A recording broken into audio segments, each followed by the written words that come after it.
তোমার জীবনে কি এমন কোনো রাত এসেছে যখন তোমার মনের কষ্ট এতটাই ভারী হয়েছে যে তুমি আর ধরে রাখতে পারোনি? যখন তোমার বালিশ ভিজে গেছে চোখের পানিতে, আর তোমার নীরব কান্নার শব্দ কেউ শোনেনি? তোমার হয়তো মনে হয়েছে তুমি এক গভীর অন্ধকারে হারিয়ে যাচ্ছ, যেখানে তোমার পাশে কেউ নেই, তোমার সান্ত্বনা দেওয়ার মতো কেউ নেই। তুমি হয়তো নিজেকে বারবার প্রশ্ন করছো, আমি আর কত কাঁদব? আমার এই কষ্টের কি কোনো শেষ নেই? কিন্তু আজ আমরা তোমাকে বলতে এসেছি, বিশ্বাস করো, তোমার এই চোখের পানি বৃথা নয়। তুমি এখনো কাঁদো, তবে শোনো, আল্লাহ এখনো আছেন, আর তিনি তোমার সবচেয়ে কাছে। আসসালামু আলাইকুম রহমতুল্লাহ। এই গভীর রাতে, এই নিস্তব্ধতায় আমরা কিছু কথা বলতে এসেছি তোমার সাথে। কথাগুলো তোমার হৃদয়ের ভাঙা টুকরোগুলোকে জোড়া লাগানোর জন্য, তোমার চোখে এক নতুন আলোর ঝলকানি দেখার জন্য। শোনো, আমরা মানুষ, আমাদের অন্তর দুর্বল, আমাদের ধৈর্য সীমিত। যখন আমরা কোনো বিপদ বা কষ্টের মধ্যে পড়ি, তখন আমরা আমাদের অন্তরকে ধরে রাখতে পারি না। আমাদের চোখ দিয়ে অশ্রু ঝরে, আর আমাদের অন্তর ভেঙে যায়। কিন্তু আমরা ভুলে যাই যে আমাদের এই কষ্টের সময় আমরা একা নই। একজন আছেন যিনি তোমার সমস্ত কষ্ট, তোমার সমস্ত দুশ্চিন্তা জানেন। তিনি তোমার সবচেয়ে কাছে, তোমার এই নিঃশ্বাসের চেয়েও কাছে। আল্লাহ তাআলা পবিত্র কোরআনে সূরা কাহফের 16 নং আয়াতে বলেন, আর আমি তো মানুষের গ্রীবাস্থির ধমনীর চাইতেও তার নিকটবর্তী। এই আয়াত কি তোমার অন্তরকে প্রশান্ত করে না? যখন তুমি কষ্ট পাও, তোমার অন্তর ভেঙে যায়, তখন তোমার রব তোমার সবচেয়ে কাছে থাকেন। তিনি তোমার প্রতিটি ভাবনা, তোমার প্রতিটি অশ্রুবিন্দুর সম্পর্কে অবগত। যখন তুমি নিঃশব্দে কাঁদো, তখন সেই নীরব কান্না তিনি শোনেন। যখন তুমি হতাশায় ডুবে যাও, তখন তিনি তোমাকে পথ দেখানোর জন্য প্রস্তুত থাকেন। তুমি একা নও, তিনি তোমার সাথে আছেন, তোমার দুঃখ কষ্টের সাক্ষী হিসেবে।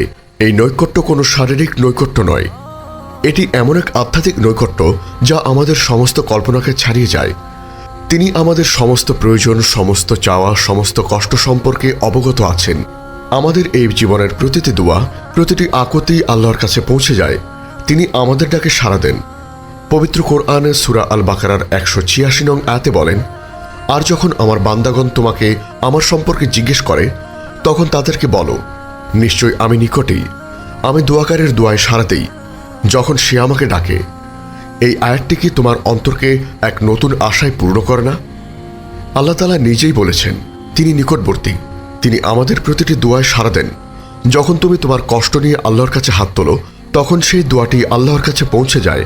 তোমার দোয়াটি কোনো অবহেলিত দোয়া নয়, বরং এইটি তোমার রবের কাছে এক সরাসরি আবেদন, আর তিনি সেই আবেদন শোনেন, সেই আবেদনের জবাব দেন। তোমার এই চোখের পানি, তোমার এই নীরব কান্না, তোমার এই অন্তরের আকুতি, এটি হলো তোমার দোয়া। তোমার দোয়া শুধু মুখে উচ্চারিত বাক্য নয়, বরং তা তোমাদের হৃদয়ের গভীরতম আকুতি। এই সত্যের সবচেয়ে বড় প্রমাণ নবীদের জীবনে আমরা দেখতে পাই। নবী ইয়াকুব আলাইহিস সালামের জীবন আমাদের জন্য এক উজ্জ্বল দৃষ্টান্ত। তিনি তার প্রিয় পুত্র ইউসুফ আলাইহিস সালামকে হারিয়েছিলেন। তার শোক ছিল এত গভীর যে তিনি তার চোখ থেকে দৃষ্টিশক্তি হারিয়ে ফেলেছিলেন। কিন্তু তিনি এই কষ্টকে কোনো মানুষের কাছে প্রকাশ করেননি, বরং তিনি কেবল আল্লাহর কাছে তার দুঃখের কথা বলেছিলেন।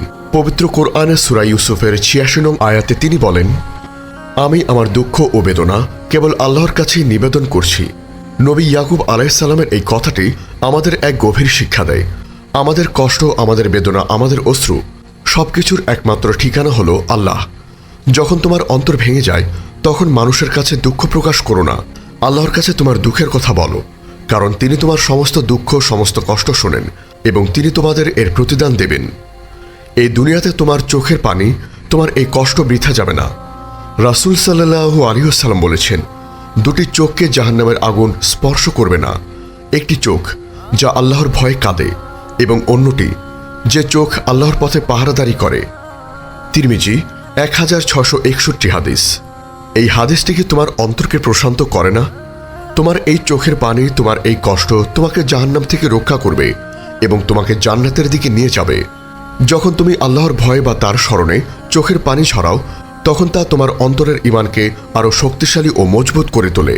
এই জীবনের প্রতিটি কষ্ট, প্রতিটি পরীক্ষা, তা তোমার চাকরি হারানো হোক, তোমার সম্পর্ক ভেঙে যাওয়া হোক, অথবা স্বাস্থ্যের অবনতি হোক, সবকিছুই আল্লাহর হাতে, আর তিনি যে কোনো মুহূর্তেই তোমার এই পরিস্থিতিকে বদলে দিতে পারেন।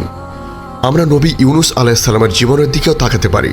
তিনি যখন মাছের পেটে ছিলেন, তখন তিনি মনে করেছিলেন তিনি হয়তো আর কখনোই মুক্ত হতে পারবেন না, কিন্তু তিনি আল্লাহর কাছে দোয়া করেছিলেন। তিনি বলেছিলেন, লা ইলাহা ইল্লা আনতা সুবহানাকা ইন্নী কুনতু মিনাজ জালিমিন, অর্থাৎ তুমি ছাড়া কোনো ইলাহ নেই, তুমি পবিত্র এবং আমি তো জালিমদের অন্তর্ভুক্ত। আল্লাহ তার এই দোয়া শুনেছিলেন এবং তাকে মাছের পেট থেকে মুক্ত করেছিলেন। পবিত্র কোরআনের সূরা আল আম্বিয়ার 87 এবং 88 নং আয়াতে আল্লাহ তাআলা বলেন, এবং আমি তাকে দুশ্চিন্তা থেকে উদ্ধার করেছিলাম, আর এভাবেই আমি মুমিনদেরকে উদ্ধার করে থাকি। এই আয়াতটি কি আমাদের শেখায় না যে যখন আমাদের সামনে সমস্ত পথ বন্ধ হয়ে যায়, তখন আল্লাহ আমাদের জন্য এক নতুন পথ খুলে দেন? তোমার এই চোখের পানি, তোমার এই কষ্ট বৃথা যাবে না, কারণ তোমার চোখের পানি আল্লাহর কাছে সবচেয়ে মূল্যবান দোয়া। যখন তোমার মুখ দিয়ে কোনো শব্দ আসে না, তখন তোমার চোখের পানি তোমার দোয়া হয়ে যায়, আর আল্লাহ এই দোয়া শোনেন এবং তিনি তোমার এই কষ্টের প্রতিদান দেবেন। তোমার এই কষ্টই তোমাকে আল্লাহর আরও কাছাকাছি নিয়ে যাবে। তোমার এই কষ্টই তোমার গুনাহ ক্ষমা করার কারণ হবে এবং তোমার মর্যাদা বৃদ্ধি করার কারণ হবে। অতএব হতাশ হও না, তোমার অতীতকে ভুলে যাও, তোমার বর্তমান পরিস্থিতিকে আল্লাহর উপর ছেড়ে দাও। তোমার সমস্ত কষ্ট, সমস্ত দুশ্চিন্তা আল্লাহর কাছে তুলে ধরো, কারণ তিনি যে কোনো মুহূর্তেই তোমার সবকিছু বদলে দিতে পারেন। তোমার এই বিশ্বাসই তোমাকে এক নতুন জীবন দেবে, এক নতুন আশা দেবে। হে আল্লাহ, হে অন্তর পরিবর্তনকারী, আমাদের অন্তরকে আপনার দিনের উপর স্থির রাখুন। আমাদের অন্তরে আপনার কুদরতের উপর বিশ্বাস সৃষ্টি করে দিন এবং আমাদের দোয়া কবুল করে নিন। আমাদের এই দুনিয়ার সমস্ত কষ্ট থেকে মুক্তি দিন এবং আমাদেরকে আপনার রহমতের ছায়ায় স্থান দিন।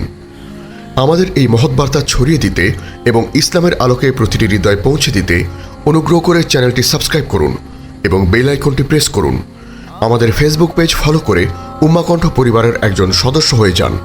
আর আমাদের ইসলামিক ব্লগ ও রিসোর্স পেতে আজই ভিজিট করুন আমাদের ওয়েবসাইট www.ummahkontho.com।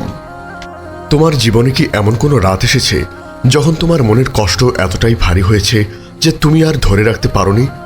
যখন তোমার বালিশ ভিজে গেছে চোখের পানিতে, আর তোমার নীরব কান্নার শব্দ কেউ শোনেনি? তোমার হয়তো মনে হয়েছে তুমি এক গভীর অন্ধকারে হারিয়ে যাচ্ছ, যেখানে তোমার পাশে কেউ নেই, তোমার সান্ত্বনা দেওয়ার মতো কেউ নেই। তুমি হয়তো নিজেকে বারবার প্রশ্ন করছো, আমি আর কত কাঁদব? আমার এই কষ্টের কি কোনো শেষ নেই? কিন্তু আজ আমরা তোমাকে বলতে এসেছি, বিশ্বাস করো, তোমার এই চোখের পানি বৃথা নয়। তুমি এখনো কাঁদো, তবে শোনো, আল্লাহ এখনো আছেন, আর তিনি তোমার সবচেয়ে কাছে। আসসালামু আলাইকুম রহমতুল্লাহ। এই গভীর রাতে, এই নিস্তব্ধতায় আমরা কিছু কথা বলতে এসেছি তোমার সাথে। কথাগুলো তোমার হৃদয়ের ভাঙা টুকরোগুলোকে জোড়া লাগানোর জন্য, তোমার চোখে এক নতুন আলোর ঝলকানি দেখার জন্য। শোনো, আমরা মানুষ, আমাদের অন্তর দুর্বল, আমাদের ধৈর্য সীমিত।